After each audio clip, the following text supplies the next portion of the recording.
Hello everybody, welcome to the United Stands. I'm Mark Goldbridge and this is your latest Manchester United transfer news as concerns grow around a Gyokeres transfer. Does he want Arsenal? Can Man United get this deal done? Also, a boost around an ex-Man United player that could be about to earn us some money. Alanga could be heading to Newcastle, and an update on a United player who might be heading towards the door who doesn't want to. Lots to get into on the show tonight, and it's a Friday night as well. And God, have we earned the Friday night this week? What a week it's been, personally and as a community. I mean, I think about where it all started on Monday.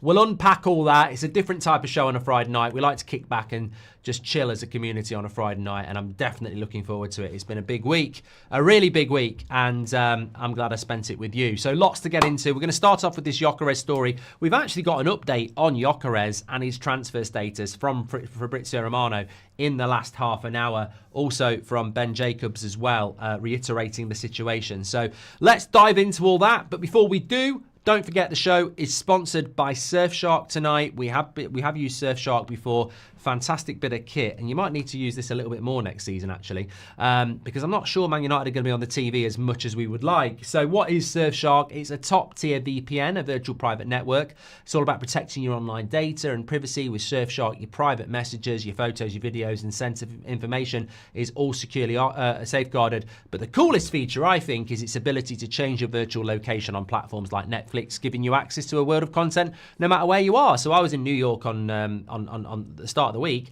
I wanted to download Clarkson's Farm. When I went on my Amazon, it was all different stuff because it was the American version. So with Surfshark, I could just change the location from New York to London, and I'm back in on my UK stuff. So it's very good if you want to change your location to watch stuff you can't in your current location. Read between the lines. But it's not just a VPN service. They offer the One Suite as well, which is a comprehensive set of tools, alerts for things like personal data being compromised, ad-free browsing, antivirus, etc. You can also be on Surfshark on multiple items at the same time, devices, so you could be on your phone, notepad, laptop, whatever. But the best bit is you can get 4 months free with the code United Stand by clicking the link in the description or scanning the QR code. That's right, you get premium digital protection for even longer at no additional cost. Comprehensive 30-day money-back guarantee as well. Don't miss on this opportunity. Use the code United Stand to get your hands on this fantastic deal from Surfshark. Thank you very much to Surfshark for supporting the channel tonight. Talking about a fantastic deal and getting our hands on it, what about Gyokeres? Let's get straight into it. What is the scenario situation with this? So there's a bit of panic coming around. I mean, I think it was John Cross who I don't even know who he writes for. I was getting sent this. I went out for a family meal because I've been away all week, so I took the family out. Couple of glasses of red, and got sent this for the 8 o'clock show that Gyokeres prefers Arsenal, and you know United may not be getting hold of him. And I thought, you know what? Is this news? Is this really news? And then I get home and I listen to what Fabrizio's got to say, and he says that the priority for Arsenal is Sesko. With regards to Gyokeres, he may well be very interested in a move to Arsenal, but at the moment there is no concrete deal there. And then, I listened to what Ben Jacobs has got to say, and effectively, Arsenal's guidance is that they're not going to go all in on Sesko or Gyokeres. They haven't decided between the two at the moment. It's Berta's, their director of football at Arsenal's, preference to line up both deals and then pull the trigger on whichever deal they want to do. So it'd be hard to say that Gyokeres has a preference when he doesn't have an offer from Arsenal at the moment. So I think that, with all due respect to John Cross, when has he ever been the leader when it comes to transfer news? So I'm pretty relaxed about the Gyokeres situation. I think that this is the deal that many of us want to happen. We worked through the Osman story last night. Osman is not a priority for Manchester United, as Beth was talking about at 2 o'clock.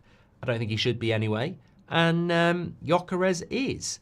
If Arsenal decide they want him, we probably will miss out. I think we have to take that on the chin. Arsenal are in the Champions League. Arsenal are going to go and try and win the Premier League. And if you're asked to be the missing piece in that Arsenal team, it's probably difficult to turn down. but they may well go for Sesko. And if they go for Sesko, then the door is open for us. I understand where we are as a football club. I don't like it, but I understand it. And I think if Gyokeres goes to Arsenal, then the question would be, do we move on Sesko? Or Osman, or whatever. But look, I'm not concerned about any of the updates around Gyokeres tonight. Let's be fair. Fabrizio, David Ornstein are not talking about Gyokeres to Manchester United. But they're also not talking about him going to Liverpool or Arsenal or Chelsea either. So the race is open, and I think we have to respect the fact that whilst it's open, we have a chance. We're all in on Mbeumo at the moment as well. Like there are aspects to this story that I've said before that confuse me a little bit. Why were we going for Delap before Gyokeres? So if he'd chosen us, we wouldn't even be in the Gyokeres race. So I don't know what that's all about. Is it just financial? And secondly, why are we focusing in on Mbeumo and not Gyokeres? Is it because he wants to come to the club? I don't know. But at the moment, this moment in time, I'm not confident one way or another as to what's going to happen with him. But let's be clear. If I had a choice, I would say I hope Arsenal sign Sesko because it gives us more of a chance for Gyokeres. It's as simple as that. Let's get Mbeumo done first and then see what we can do and then sell the trash, says Mike JW. I'm concerned that Mbeumo will follow Frank to Spurs if he gets the job. Need to get the deal done quickly, says Nick. Absolutely no chance of that. There's no chance of that. I know there's no chance of that because the reason Mbeumo wants to come to Manchester United is because he wants to come to Manchester United. It's got nothing to do with the Glazers or Sir Jim or Ruben Amorim. This is a dream for him to play for Manchester United. So he's not going to suddenly change to go to Spurs. I mean, who dreams of going to Spurs? So yeah, he might like Thomas Frank, but just because Thomas Frank wants to jump off a cliff with his career doesn't mean that Mbeumo wants to as well. So I'm not worried about that. Logically, I understand what you're thinking, but it's not. If he was thinking about ambition right here, right now, or European football, he could have gone to Newcastle. So he's chosen Manchester United because he wants to play for Manchester United. Who's more likely to get Gyokeres, United or Chelsea, says Joe. I think Chelsea are focusing on younger strikers, Joe. So Ekitike, they were linked to somebody else the other day as well. So no, I don't think Chelsea are in for him at the moment. I mean, if they do go in for him, I think they'll get him.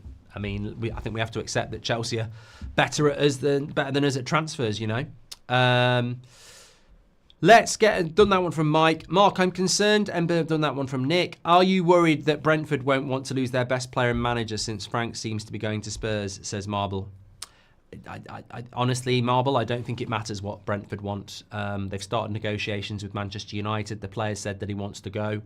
I think it gets to a point where a club like Brentford has to go and say, we're going to be building something new now. Thomas Frank's going to go to Spurs and Mbeumo's going to come to Manchester United. Thomas Frank may well take a couple of players with him. So it's a rebuild for Brentford and they'll have to follow. And I hope they are successful. It's not the Brentford stand, but I hope they can evolve like Brighton do because they're a credit to the Premier League. But I don't think they're going to be looking to stop somebody from going. Just then I thought I was out. Then they pull me back in, says Ario. Friday night show. Don't forget to wash down your rabbit pizza with a beer, mate. Says Sir Dave. Please read Swedish Rumble's last tweet, Mark, says Mario Franco. Free run at Gyokeres, says Alonso. And Mickey M, welcome to the Members Club. Thank you very much for getting your badge in. Really appreciate that. Hi, Mark. Wanted to ask you, do you consider Bruno to be world class? If consistency is part of that definition, then I think he falls short, says Snowball. Can you remind me about that a little bit later? Because I think it's more than a quick answer to a very good question. When do you think we get a here we go? I keep seeing different reports about the progress of the deal from different journalists, says Luke. I think with regards to Mbeumo, all I can say is that I know there's a lot of excitement out there and people are talking about bids and second bids and nearly here we go and all this sort of stuff. But I think Fabrizio's recent update was that Mbeumo has an agreement with Man United for personal terms. Both clubs are working on getting the deal done. United are trying to get it done quickly. So I think that the way I would look at it is that, the detail of the deal I find a little bit boring. I've got to be honest with you. But the excitement of getting the player is obviously there, and we will get the player. I don't have any reservation. Look, sometimes there's deals and you're like, please, here we go, please get here we go, please get an Ornstein bomber, whatever. I'd probably be like that with Gyokeres. With Mbeumo and Cunha, I just feel that, and have felt for a while now, that they will happen. So I just wanted to get it done, really. I don't think there's any jeopardy in the deal at all, Luke, if I'm being completely honest. I just want to say something here. Very, very important. I was meant to do this on the morning show this morning, and I had to go, abruptly had to end the stream this morning for reasons we don't need to get into now. But I did miss a super chat that's very, very important. I want to say happy birthday to Alex, who is 19 today. His mum Karen has sorted this out. And he's had to do a GCSE exam today on his birthday. So shout out to Alex. Hope you've had a good birthday. Hope the exam went well. And no exams for the weekend, so hopefully you're being spoiled and we'll enjoy that as well. Maybe we'll even get a here we go for Mbeumo as well. But happy birthday to Alex, and apologies I didn't get to do that this morning. Right, let's talk about another little bit of positive. I'm having a look at this Swedish Rumble tweet. Okay, I will bring this in because it's all about the financials at Manchester United. But essentially, let's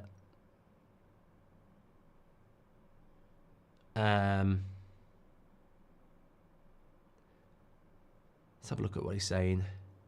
I'll come back to that in a minute. I want to talk about Elanga.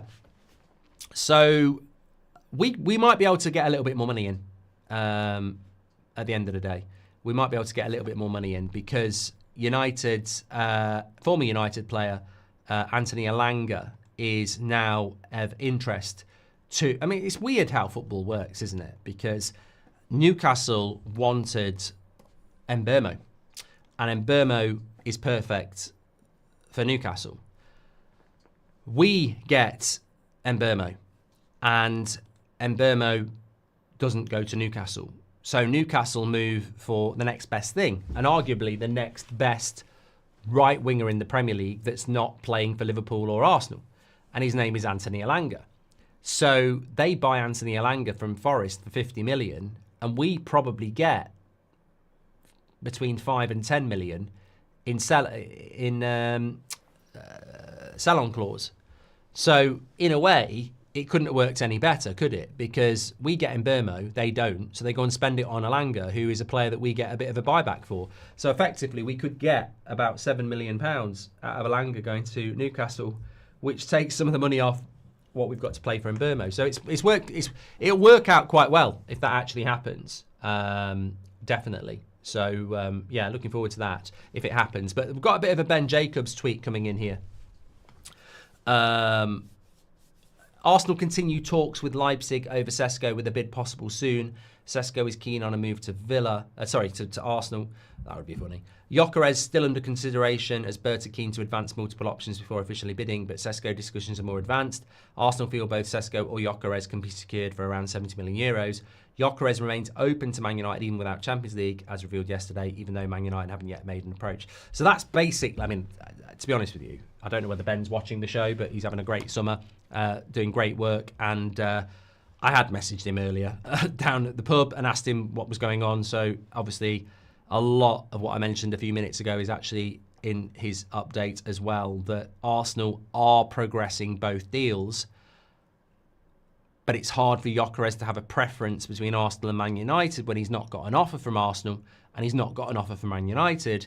And it feels like Arsenal's preference is Sesko. The interesting thing about Sesko, if you're an Arsenal fan, is that Arteta definitely wanted him in January. So I think Arteta prefers Sesko, and I think Arsenal, at this moment in time, may well end up with Sesko. So does that leave the door open to Gyokeres? I think that we're obviously very, very close with Mbeumo. Gyokeres, there's a little bit more work to be done. I hope that it can get over the line. But going back to Elanga, I think that's a good move for Elanga to go to Newcastle, by the way. Before I thought we were going to get Mbeumo, I always thought he was perfect for Newcastle. So if they're not getting Mbeumo, I think Elanga is perfect for them as well. I think Elanga to Newcastle is a very good move for him and a very good move for Newcastle. So if we can make a little bit of a sell-on fee there, then, everybody wins, really, apart from Forest. But we won't lose any sleep over that. So, look, bit of positivity there. Bit of positivity around Elanga going to Newcastle. I think it's a good move for him. It's a good move for Newcastle. And if we get a little bit of money out of it as well, even better. So, yeah, let's see if that develops. Because every little counts. Every little counts. I was just reading what Swedish Rumble was saying, actually. It's difficult to deduce what he's saying. United pays approximately 65% of its wage bill to its players. To a large extent, that illustrates how you get what you pay for. Okay, I think I'm gonna need to read this in depth. Somebody said, "Can you read it?"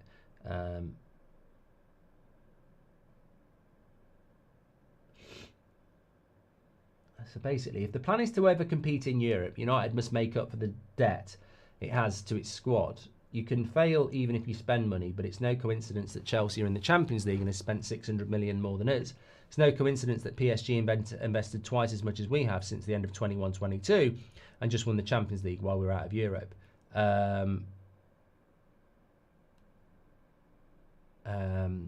So what is needed at United to start competing again? If you don't play in Europe, you can stay healthy. You can potentially perform with a cheaper squad. Look at Brighton or Newcastle.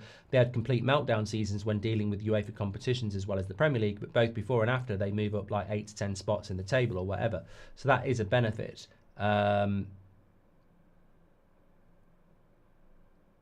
Look, I'll read over that and maybe there'll be something that we can bring into the show tomorrow. But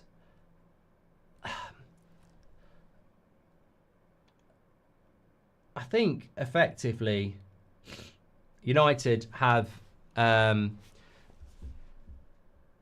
reduced the wage bill to its lowest point since 2017, leading to a mid-table finish akin to West Ham. This correlates with their 15th place finish. Competing with top clubs like Chelsea and PSG requires spending. Media narratives about an expensive squad may mislead expectations. Yeah, I mean, look, I think there are people out there that are trying to knock one out. It is Friday night.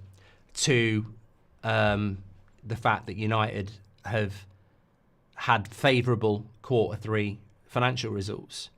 But what you're basically doing is celebrating sacking people and United reducing costs to make profit.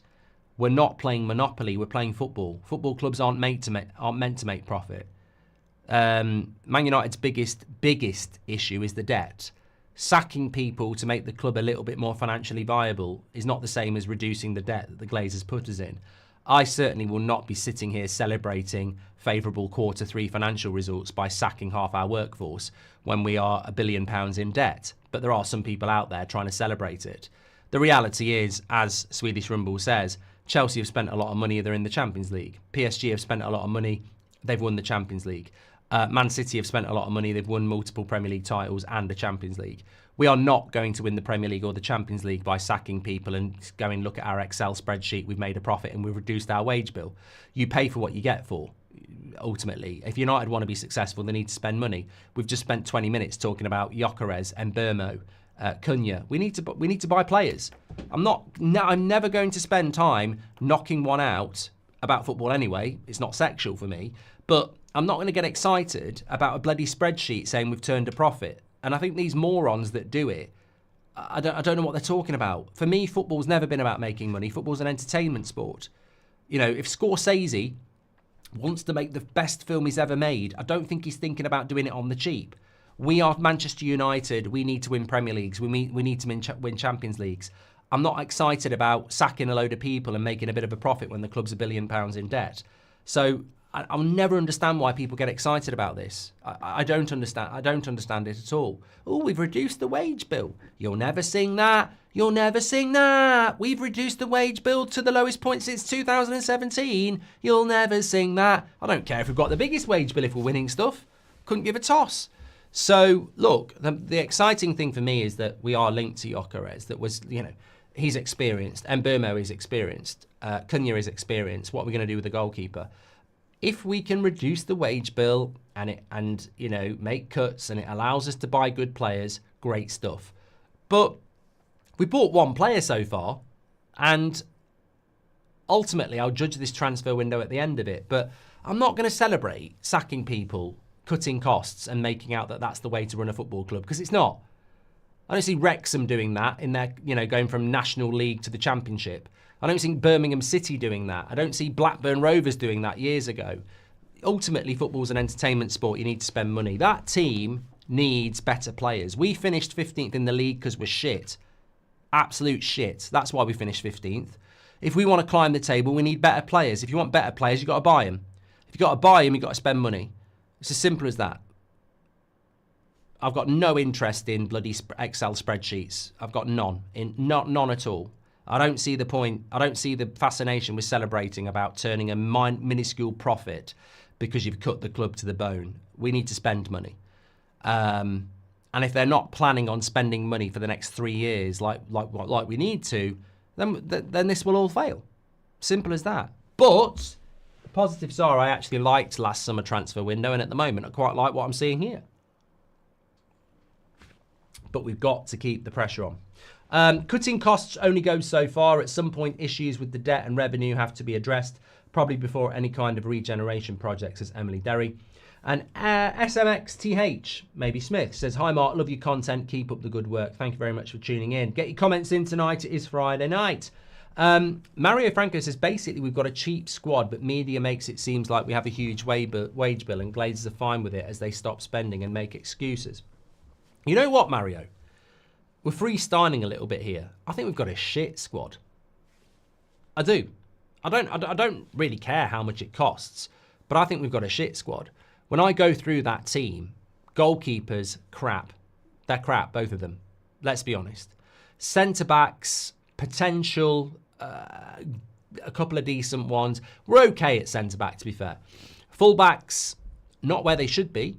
Some partially because they're young, partially because they haven't achieved their potential. I think the full-backs could be better. Midfield, honestly, not where it should be. Whether it's Manu, Agate, Bruno, Casemiro, Collier, it's not where it should be, that midfield. It doesn't cut the mustard. It's nowhere near the level of a Newcastle or even an Aston Villa, let alone a Liverpool or an Arsenal. Midfield's not good enough. Number 10s look good on paper because we're buying two, but ultimately not where they should be. And up front, well, less said the better. So that team, that squad isn't good. It's miles off. So whatever we're paying doesn't matter to me. It's not a very good squad. If the media want to paint it as an expensive squad, well, we do pay 200 grand a week to Luke Shaw. We do pay 200 grand a week to Harry Maguire. Pay 250 grand a week to Mason Mount. We pay 300 grand a week to Bruno. We pay 300 grand a week to Casemiro. You're still paying 300 grand a week to Rashford, to Sancho. Anthony gets 200 grand a week as well. We do pay a lot of money for some of these players, and moving them on is essential.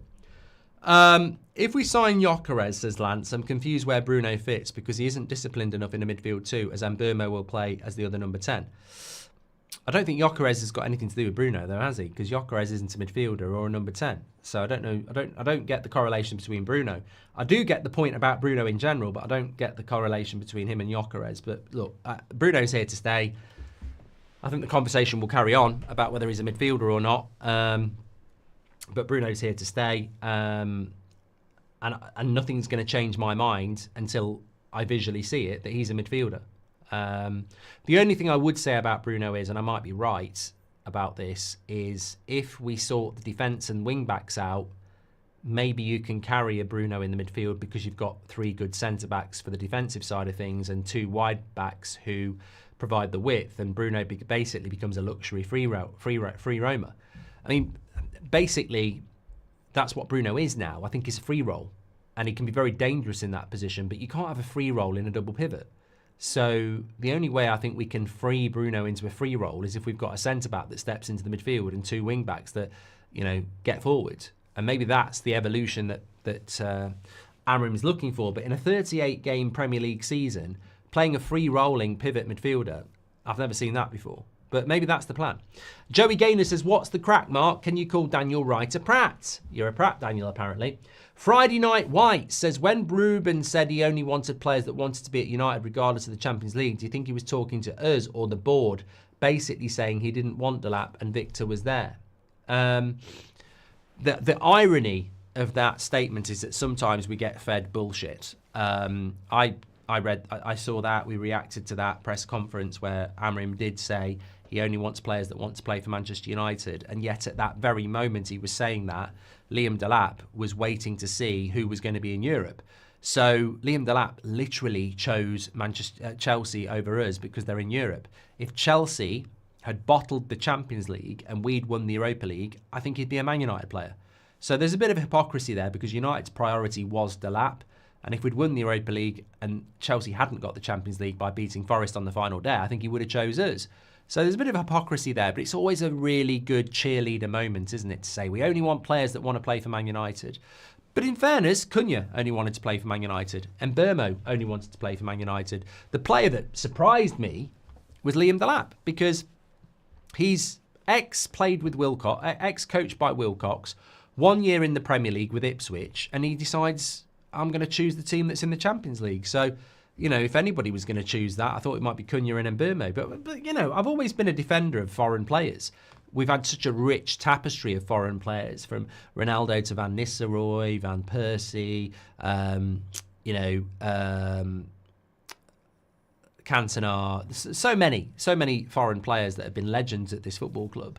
And they get such bad press from the media. And yet it was an English player that didn't pick Man United. It was an English player that chose Chelsea over Man United. And Mbeumo and Cunha chose Man United because we're Man United. But you won't get that in the press, will you? Because it doesn't fit their bias.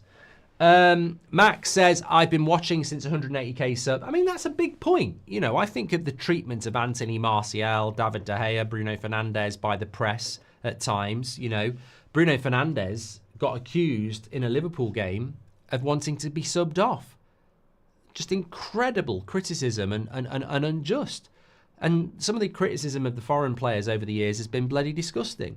Yet we've got two foreign players in Cunha and Mbeumo who have chosen United at our lowest point, not for money, because they're not earning massive money, because of who we are. Look, honestly, I mean, I think it's different with Garnacho, but I'd lay a bet. I'd lay a bet with you that Rasmus Højlund doesn't want to leave Man United. I'd put a bet on that. I think Garnacho wants to go. I don't know what the situation with Mainu is, but there's no way Rasmus Højlund will want to leave Man United. Now, obviously, many of you will be going, oh, I hope he does. But we did that interview with him, and you can watch that interview. When I spoke to him, he's got pictures of himself in a Man United kit when he was a kid. He loves Manchester United. He'd love to stay here. So I think sometimes the criticism of foreign players goes ridiculous. And yet again, we've got it again. Cunha and Mbeumo, not British, foreign players who've chosen Man United because they love Manchester United. It's not that hard to deduce, is it? Mickey says, Højlund, Rashford, Anthony, Sancho, Garnacho equals 150 million. It doesn't. But it doesn't, does it? Because that's just a number you've plucked out your arse. It doesn't equal 150 million, does it? Because Garnacho and Rashford are pure profit, so 70 million. The other three, I don't know what they are in relation to amortisation, but it won't be 80. Anthony, we might make 5. Sancho, I think we might not make anything. And Rasmus, I think we'll break even. So you've got to consider amortisation and FFP. Sent 5 memberships. Burnt. Thank you very much. I think Gyokeres is waiting for United, says Shane. I think Gyokeres is waiting on Arsenal, to be honest. And I'm comfortable with that. Who's the new guy and where's Terry, says Josh. My name's Mark. I'm just trying out tonight. Hopefully you'll go easy on me. You know, I get nervous with these sort of things and people saying things and judging me, but just go steady with me. Terry will be back next week. Thank you, Josh. Clyde, welcome to the Members Club. Thank you very much. Appreciate that. Look, in relation to Garnacho, in relation to Gyokeres, I think he might be waiting for Arsenal. He might be waiting for us. But let me be honest. When Joe Cole signed for Liverpool, I think it was Joe Cole, and I think it's in his autobiography. Don't think it's a great read, but I just remember it coming out at the time. I'm sure it was Joe Cole, who when he signed for Liverpool, their press officer basically said, can you do a statement that you turned Man United down? And he was like, I didn't even get approached by Man United. And they were like, it doesn't matter. It was something like that. And it might not have been Joe Cole, but, you know, it was something like that. It was basically something around like, can you say that you turned United down for us? And, you know, maybe that plays to the Liverpool fan base, whatever, pisses the Man United fan base off, whatever. I don't really care. I really don't care if Gyokeres comes to Man United because they signed Sesko. Because, hello, we are shit. We had a really shit season. And I'm not going to sit here and cry that he might prioritise Arsenal over us if there's an offer from both. But if the offer from Arsenal doesn't come in and he comes to us, well, that's our benefit. I don't actually expect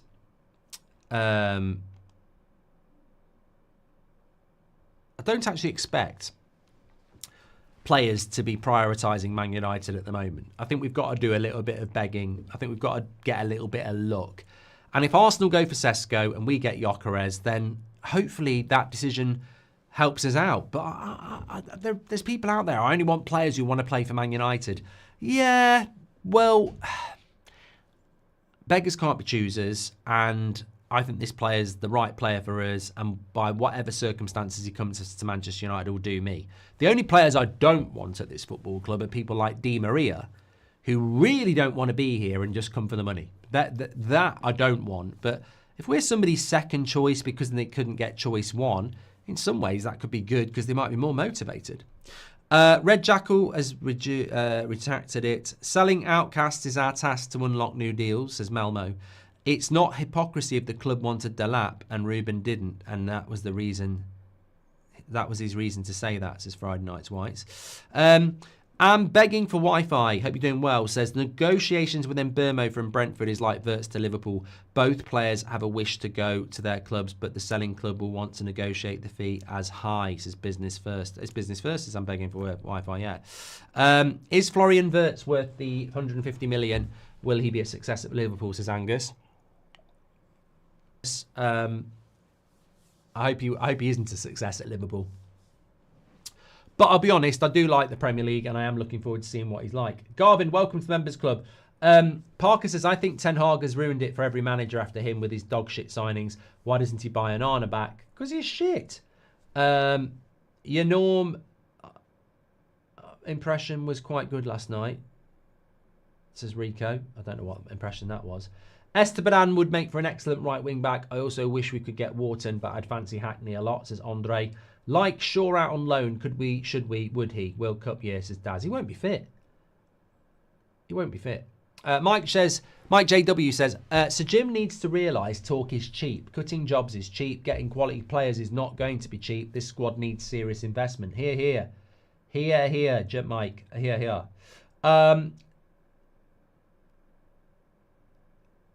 I'd rather have players who will leave everything on the pitch for United, says Emily Derry. And Gyokeres coming in if Arsenal...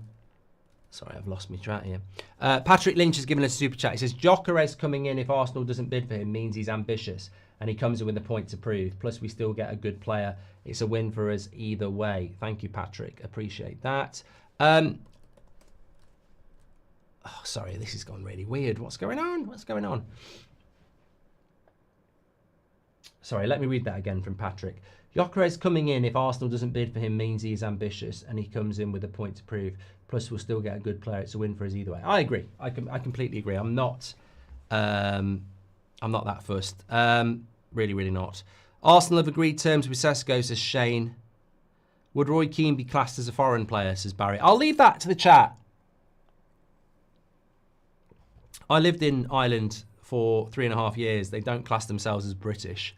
So I would say that you would class yourself as a foreign player if you're Irish. But, yeah. Mark plus Carlsberg equals a cracking Friday night. Come on, the Reds, says Mickey M. Thank you. Appreciate that. But what you know what I do want to say, what a week it's been. It's been incredible, to be honest with you. Really incredible. How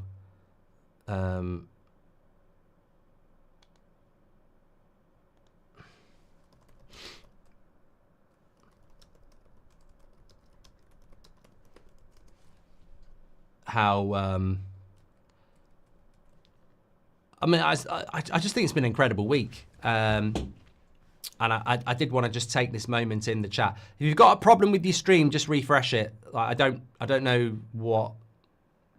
I've not clicked anything, so if something's gone wrong, it'll be YouTube, not me. I think it's been an incredible week, personally, and for the community as well. Your Northern Ireland accent was quite good. I don't remember doing Northern Ireland, Rico. Hi, Mark. Thoughts on Garnacho in Italy, as I said before. Also, how do you like Mateta? Personally, really like him, says Max.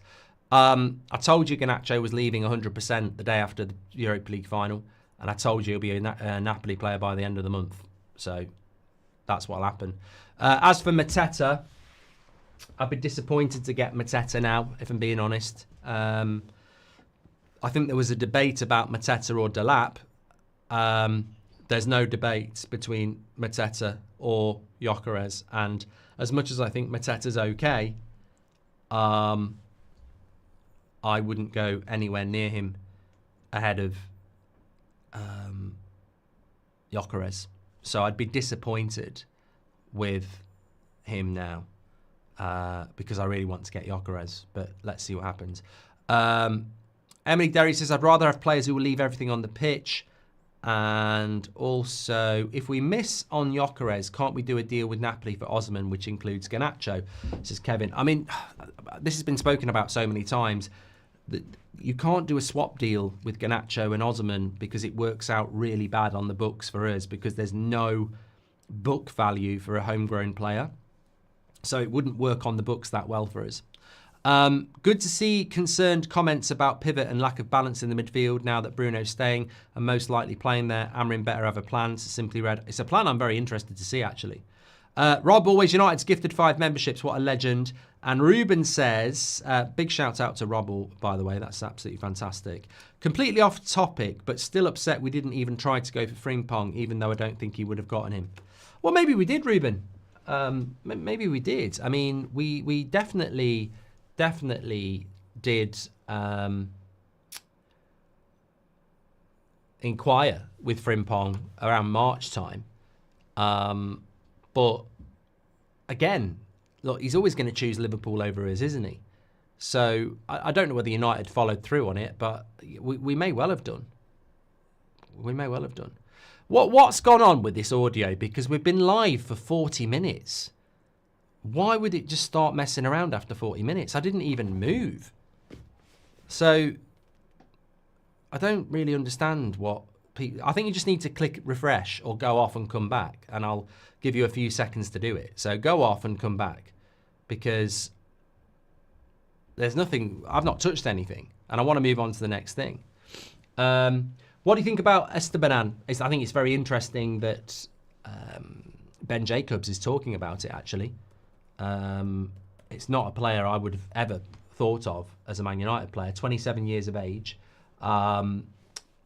Contract situation with him is that he's out of contract in 2 years' time.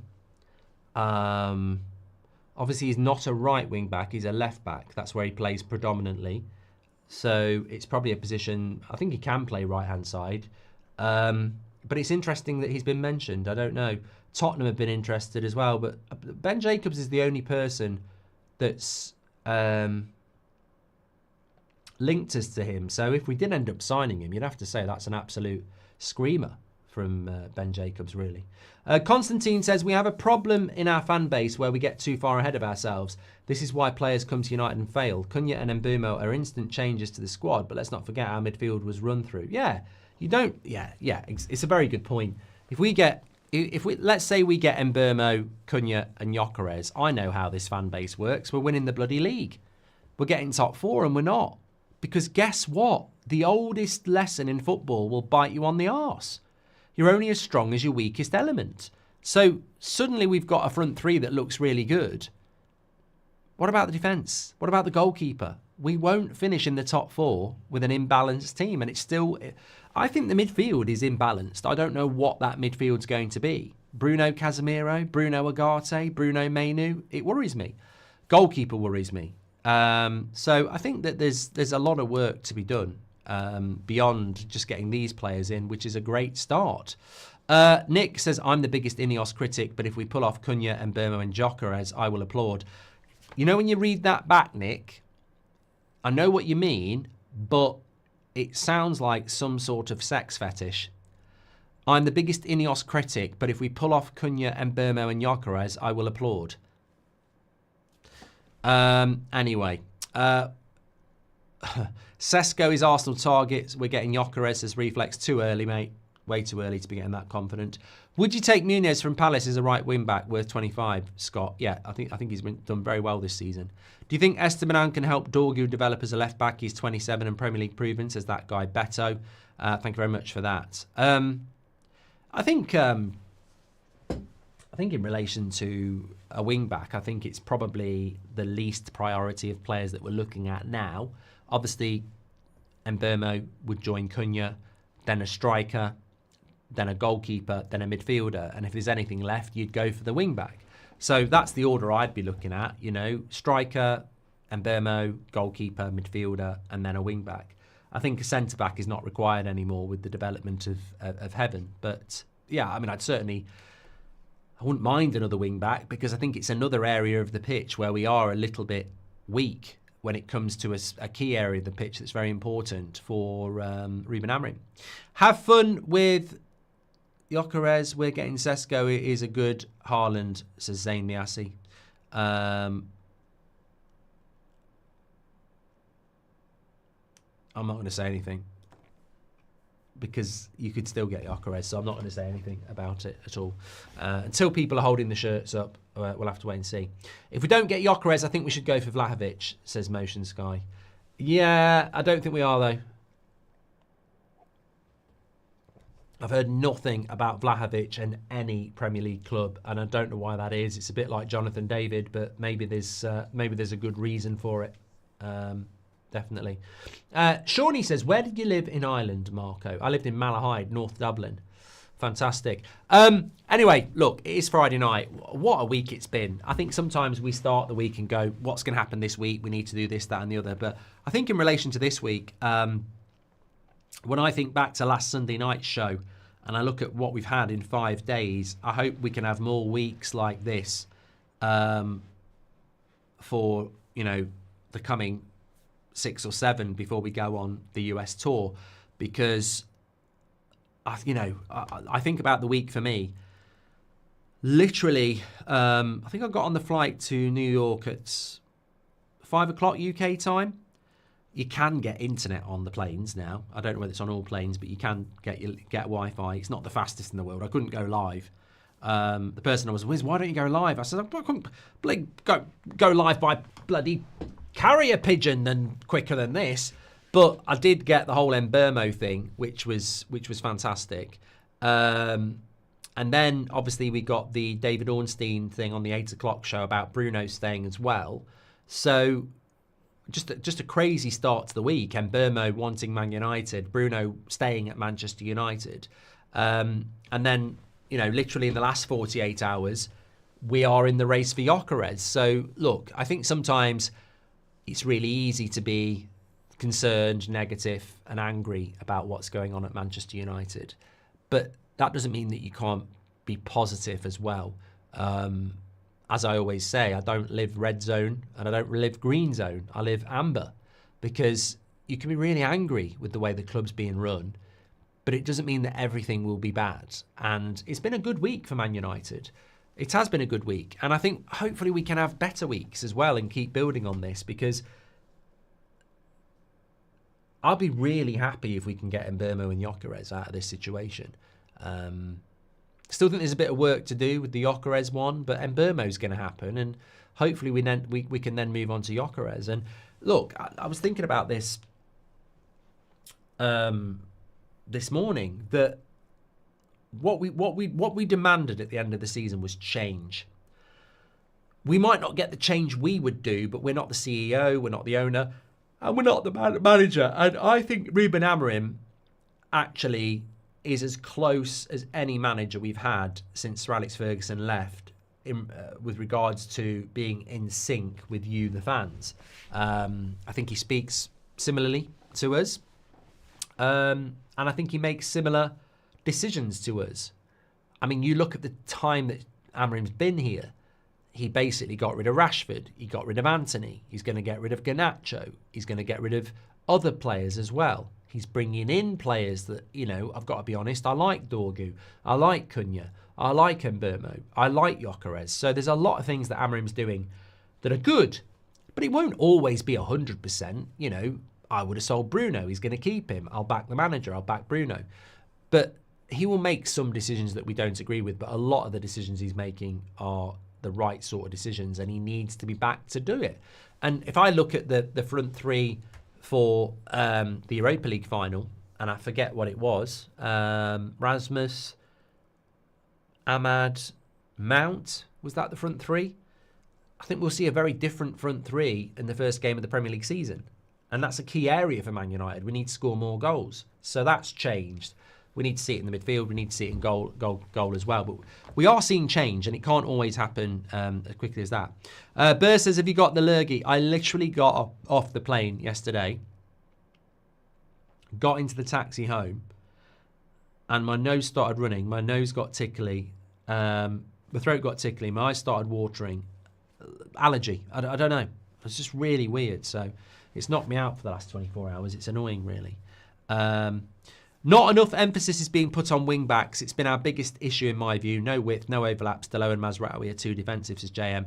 We literally spoke about this about 10 minutes ago, mate, and I do agree with you. I think when I look at this, when I look at that Manchester United side, I think it's about the players. But when I look at that Man United side and I look at the Sporting side that was successful for Amorim, width is really important.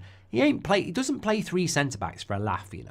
He plays three centre-backs so his wide players can get forward. And he's had to play a back five. So the wide players, you're right, are absolutely essential. Are they good enough? Is Ahmad going to go wide with Mbeumo and Cunha coming in? Is Mbeumo going to go wide with him coming in? We need to get those players forward, definitely. Centre-backs I think will be okay. Front three's looking good. Midfield and wing-backs and goalkeeper are the three areas I'd be looking at next. Presumably, if we get a good striker, I think we've got two good number 10s. But yeah, wing-backs, midfield and goalkeeper, they're three areas that are going to have to improve. Like if you think Sane's a little annoying, says Friday Night Whites. Do you think we can get Theo from AC Milan? No news at all, Joy Deep. No news at all. And if we don't get Gyokeres, I think we should go for Vlahovic. We said that from Motion Sky. But yeah, look, big... Yeah, big. It's been a big week, and I did really want to say that it has been a big week for Man United so far, and hopefully we can have more like this, because I think people like Jason Wilcox, Omar Barada, they are on trial. You know, I look at the criticisms of Woodward and Arnold and Murta, justifiably, and this is Manchester United. It's not Brighton, it's not Brentford, it's not Crystal Palace. We're Manchester United, and we should be delivering elite performance on and off the pitch in the summer transfer window. So I'm quietly impressed so far by this week, and I'm hoping that we can keep it going, because I think sometimes United will have a week like this and then do nothing for a month, and I think efficiency and speed is really important. So this needs to keep up. You know, let's get Mbeumo done. Here we go over the weekend. Let's move on to the next one. Yeah, it's still only June the 6th, and we're moving quite well. Scott W says, the worry for me is where do we turn if we don't get Gyokeres, as we won't be getting Sesko if he doesn't go to Arsenal, anyone other than Mateta, says Scott. Well, as long as it's not bloody Mitrovic, I think we can all sleep safely. But no, I don't know where we go. I don't know where we go. And as I said to you a few times, I don't know why we were going for Delap ahead of that, really. I really don't. It was a strange one of epic proportions that we were going for him over that. So very, very strange. But look, on a personal note, what a week. I know we have people watching from the States. Fair play. I only got to see New York, but was very, very impressed by it. Always wanted to go. Stupid. The amount of people I spoke to, and I was saying it's my first time here, and they were shocked. It was something I wanted to do, and I was very, very happy to do it. And I think I need to go and do more of it, because when I get on a plane, things seem to happen with Man United when I'm out of the country. So next week, I think I'm going to go to China. And then the next week, I'm going to go to Mexico and just do traveling with Goldbridge. But no, it's been great. And honestly, a lot of the stuff I was doing in New York was work related. So I do feel that although some of you got the benefit of seeing my streams from my wonderful hotel room, or my Instagram posts, etc., and stories, it wasn't actually a holiday, it was work.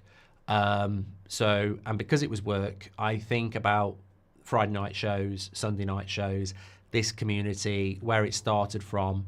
I think about 10 years ago doing one show a week with Kev and Martin and Alex and Rich, and having 50 people watching on a weekly basis, and looking at what we've got now, and being afforded the ability to be going to New York to discuss work things. I was literally on a panel in the Rockefeller talking about the success of this that we've built, and how other channels in YouTube in general and media companies should be utilizing some of the things that we've done. So I'm eternally grateful, as I always am. But that was a moment to be walking into the Rockefeller on Tuesday to talk on a panel in front of loads of people, including other football clubs. There was actually Eintracht Frankfurt were on the panel with me, and we were telling them about what they should be doing to build and grow their communities the way we have. So I'm very proud of what we've built. Obviously we had 10 years this year. We did the Dublin show. We had Danny from the Script playing us out. And this week has been a fantastic week, I think, for Manchester United in relation to what we're being linked to. But on a personal note, for this community that we've built, I think it's been incredible. And although it's just me stood there, I'm standing on the shoulders of giants in a sense, because you put me in those positions to be able to do that, because we've always been about this community. We've always been about being live and interactive. And we've built something really, really special. And I'm really proud of it. And I think, personally, it's been a fantastic week, just a fantastic experience. And although I did get round looking at things that I wanted to see, they were sort of in between the things I was really there to do. And that's because of all of you. And also, on a personal note, I think I'm going to do a video on my time there anyway on my channel. But I think that it would be wrong of me not to say this, because it was such a impactful moment in my life. Back in 2001, when I was living in Dublin, somebody was leaving work that day. So we went out for a lunch. We were going out in the evening, but we went out for a meal on the lunch. And we were in Captain America's on Grafton Street in Dublin. And we were just ordering. And it was sort of a bit of a sports bar. It had TVs all around the place. And this smoking tower came up on the screen. And there was no sound. And it was like, what's going on here? And it was the first plane that had hit the Twin Towers. And then for the rest of that day, internet wasn't that great. But there was a guy who did our IT. And he kept giving us updates. And obviously that was 9/11, and it was very impactful for everybody. But as somebody who at that point was probably in my early 20s, maybe 20, it was a day I'll never ever forget. And being in New York on Tuesday, I had a few hours in the morning, really blue sky day, walking around, and I went down to the Ground Zero. And I was on my own, and I don't mind doing stuff like that on my own. I flew over there, I flew back on my own. I'm not, I'm sure most of you are like it. I don't mind. I'm sat here now not really on my own because I'm talking to you lot, but I don't mind doing that sort of stuff. And I went down there and I just saw these two plots where these two towers were. One of the fountains was being cleaned, but one of them was there. And I think the tribute to it, if you've been there, is incredible. Whoever thought of the whole fountain that goes down into a hole it's just incredible. And there are things that make me emotive in life.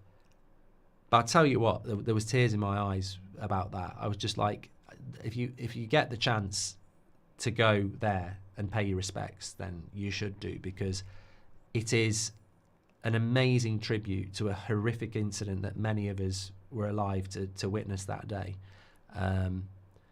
And yeah, I'll never forget it. I'll never forget it. Yeah, I just wanted to share that with you, because it was a moment I went and witnessed on my own, but I would implore anybody to go down there and pay tribute to all those lives that were lost. Very emotional place, Shahin. Very emotional place, definitely. But look, back to the show. Bish says, I think any combo of Gyokeres Sesko with the potential Williams-Rodrigo would win us the league, not just their striker on their own. So not fussed if we get Sesko and you guys get Gyokeres. Bish, look, I'll tell you what, I'll make a pact with you. If you get Sesko and we get Gyokeres, I hope you win the league, because we're not winning the league. And I'd rather you win the league than Man City or Liverpool, and it will be you, Man City or Liverpool. So I really hope Arsenal get Sesko and win the league, and we get Gyokeres. I'm happy for that to happen, because we're not winning the league. So I'd rather I mean, look, someone's going to win the league next year. It's not going to be us. It's certainly not going to be a Leicester, a Brighton, a Forest. You know, it will be Liverpool, Arsenal, maybe Man City. So I hope they get Sesko and win the league, and I hope we get Gyokeres and get top four. So I hope that happens. But look, we'll have to wait and see. How long were you in the US for, says Shahin? It was a very short trip. I went on Monday at 5 o'clock, and I was back in the UK on Thursday at 6 a.m. So I was there for a night. Oh no, so I was only there for 2 nights. Well, I wasn't there for long at all, 48 hours. But I got a lot in, and I'm definitely going to go back. So we call Northern Ireland Norn Iron here, Mark, says Rico. There you go. Ramos is actually the closest to Gyokeres style-wise, says Jacob. Well, yeah, Ramos would potentially be a possibility, but I think that was a load of crap. That link, really. I think we might have been offered to him. We need to go in for Goldbridge New York edition. But next time I go back, I will do like the proper vlog. But it's all on my... Well, it's probably gone now. The stories are gone, actually, aren't they? What do you think about the pedestrianisation of Norwich City Centre, says Richie. I'm all for it. Ramos, okay. It's been a brilliant week on the United stand as well. Yeah, as I said, Terry, Beth, and everyone behind the scenes, Maud's as well. Everyone's done a great job this week. It's... and you know me. As long as I've got internet, I'll stream anyway. The worry for me is, where do we go if we don't get Gyokeres? This is Scott. I've read that one as well. We're going to win the treble if we get Gyokeres. This is Parker. Thank you. Are you going on the US Summer Tour, says El Doctor? We are going on the tour. I don't know what aspect of it I'm doing. I mean, I would like to do Chicago, because that's a city I want to go to. Obviously, New Jersey's near New York. So at the moment, I haven't made any definitive plans, but one way or another, we will be going. Probably Beth will. I think Beth's going, and Ryan, our producer, will go. But for me, I'm not 100%, because I think I've got a couple of things going on at the moment. I've got a real problem with my hip. It's been an agony for weeks. I just can't. I'm doing all sorts of physio. I just can't do anything with it. So I've got to get that sorted out. But that's not a reason. I'm digressing. Don't forget about 343 Mark, says Matthew. Thank you very much. Fantastic show tonight. Really enjoyed it, as always. Absolute legends in the chat. And obviously I'm with you over the weekends. It's me on the weekends normally, and it is this weekend. So I'm thinking of doing Portugal, Spain, actually, on Sunday night in the Nations League final, just because I'll probably watch it. So I'm thinking about doing that as a watch-along as well. So I think I probably will do that. But thanks, everyone, tonight. I didn't go to the Statue of Liberty because you had to get on a boat and it was full of tourists. So I couldn't be arsed with that. But I did put a picture of it up on my... There's an Instagram post of the places I went to. Hips don't lie, Mark, says Oscar. Thank you very much. Anyway, look, legends tonight. Really appreciate it. I'm back with you in the morning at 10 o'clock as per usual. Obviously, if anything goes on before that, we will react to it. But yeah, love the community. Absolutely brilliant week. Thanks for sharing it with us. And let's hope we can have plenty more days and weeks like that ahead because we need more of it for sure. And as I said to you before, if we get Gyokeres, for me, it's the difference between 5th to 8th and 3rd to 5th. And we need to be in the top 5 next season. We've got to go for it. Thanks for watching. Take care. Speak to you all in a bit.